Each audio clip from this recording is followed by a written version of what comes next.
Bonsoir, eh bien aujourd'hui je voulais vous proposer la façon de monter une crème en chantilly. Voilà. Donc mon bol était au congélateur, vous voyez il est bien glacé. Je vais le monter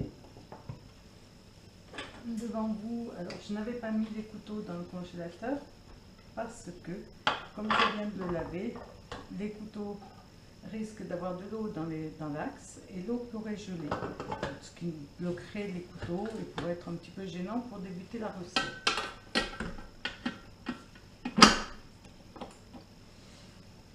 Bien sûr, on va utiliser le fouet papillon qui est réservé à cet usage et pour monter les blancs en neige.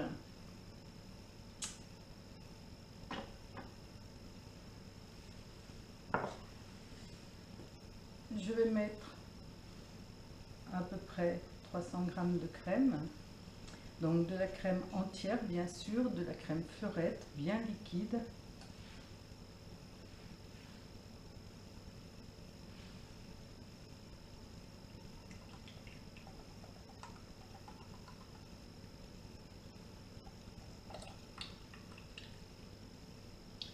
La crème a fait un séjour au congélateur aussi de 20 minutes, une demi-heure à peu près. Il faut que tout soit parfaitement froid. Mon couvercle sort aussi du congélateur, comme vous pouvez voir, il a déjà de la condensation, de façon à avoir tout l'espace du bol bien rafraîchi et afin que la crème puisse tourner dans un espace très froid. Je vais monter progressivement la vitesse pendant la première minute pour monter jusqu'à la vitesse 3,5. Si on monte trop vite, la chantilly sera beaucoup moins légère, en fait beaucoup moins aérienne que si on monte progressivement. Alors pourquoi prendre de la crème entière? Plus votre crème contient de matière grasse, mieux vos bulles d'air seront emprisonnées dans la crème. La crème peut monter très vite en chantilly, comme elle peut mettre jusqu'à 10 minutes, c'est pas forcément un souci. Pour l'instant on entend tourner, on entend bien qu'elle est encore bien liquide. On va attendre qu'elle fasse un bruit un petit peu plus feutré, donc elle s'épaissira à ce moment-là. Et je vais rajouter le sucre glace. Donc pour 300 g de crème, je vais mettre à peu près 30 g de sucre glace.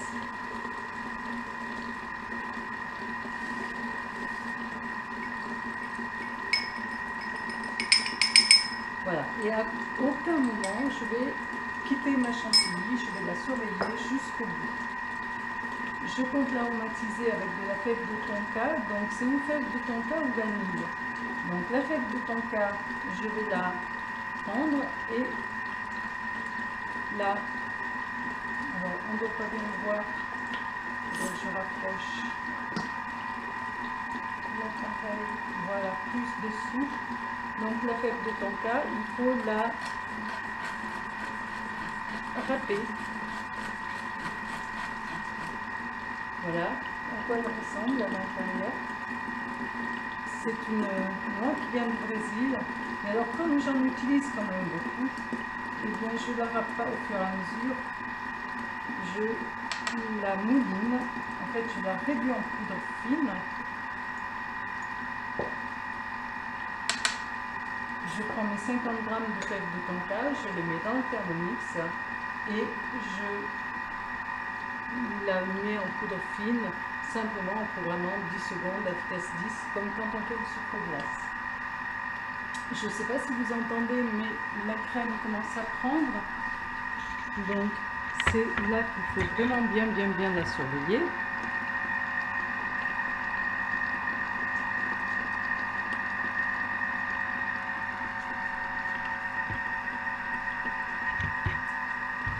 On entend que le bruit est nettement plus feutré.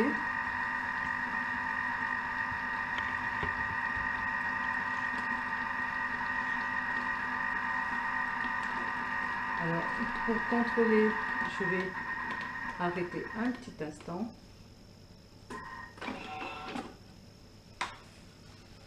On lève le couvercle et on voit qu'on peut encore la battre un petit peu.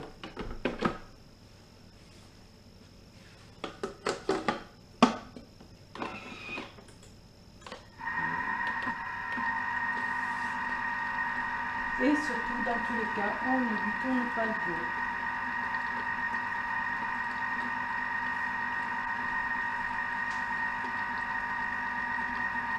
On n'hésite pas à contrôler plusieurs fois.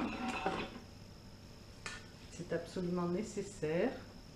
Je vais descendre un petit peu tout ce qui est sur les parois de la cuve du Thermomix, de façon à avoir une crème qui soit battue de façon homogène.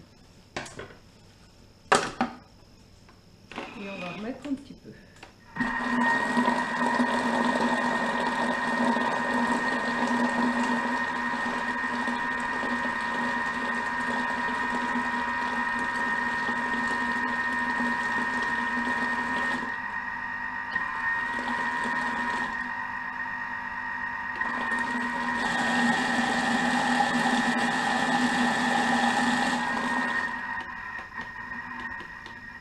Vous voyez que si on veut, on peut varier la vitesse pour obtenir exactement la consistance souhaitée. Donc voici ma crème chantilly qui a une très bonne tenue et que je vais pouvoir pocher sans aucune difficulté. Elle tient bien, elle ne coule pas. Voilà. Voilà, et bien ce fut une recette plutôt courte. Cette chantilly va me permettre de finir mon gâteau. Et bien, on se retrouve pour une prochaine recette. À très bientôt. Au revoir.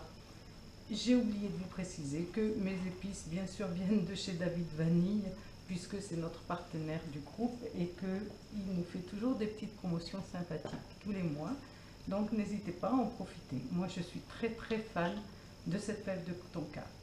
Je vous souhaite une bonne découverte de cette fève et je vous dis à bientôt.